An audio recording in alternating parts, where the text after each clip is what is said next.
തൂങ്കാ നഗരമായ മധുരയിലേക്ക് ഒരു യാത്ര പോകാൻ പ്ലാൻ ചെയ്യുന്നുണ്ടോ? മധുരയിൽ നിങ്ങൾ തീർച്ചയായും കാണേണ്ട ചില സ്ഥലങ്ങൾ. 1. മധുരൈ മീനാക്ഷി ക്ഷേത്രം. ക്ഷേത്രത്തിന് അകത്തേക്ക് ചെരുപ്പോ മൊബൈൽ ഫോണോ ബാഗോ ഒന്നും കൊണ്ടുപോകാൻ കഴിയില്ല. എല്ലാം പുറത്തു വയ്ക്കണം.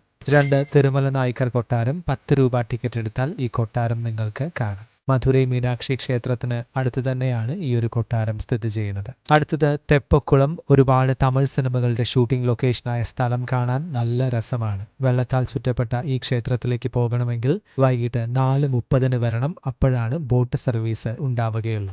അടുത്തത് വളരെ ഹെൽത്തിയായ പരുത്തിപ്പാല് കുടിക്കാൻ ഈ ചേട്ടൻ്റെ കടയിൽ പോയാൽ മതി. ലൈഫിൽ ഒരിക്കലെങ്കിലും ഇത് കുടിച്ചിരിക്കണം. അത്രയും ടേസ്റ്റിയും ഹെൽത്തിയുമാണ്. അടുത്തത് മധുരൈ ഫേമസ് ജിഗർദണ്ഡ. ഇതെന്തായാലും മിസ് ചെയ്യരുത്, അത്രയ്ക്ക് അടിപൊളിയാണ്. മധുരൈ സ്റ്റൈൽ ബൺ പൊറോട്ട മധുരയിലെത്തിയാൽ എന്തായാലും കഴിച്ചിരിക്കണം. അത് ഒരുപാട് ഷോപ്സിൽ അവൈലബിൾ ആണ്. എങ്കിലും ജനനി മെസ്സാണ് നല്ലത്. വീഡിയോ ഇഷ്ടമായാൽ പേജ് ഫോളോ ചെയ്യാൻ മറക്കല്ലേ.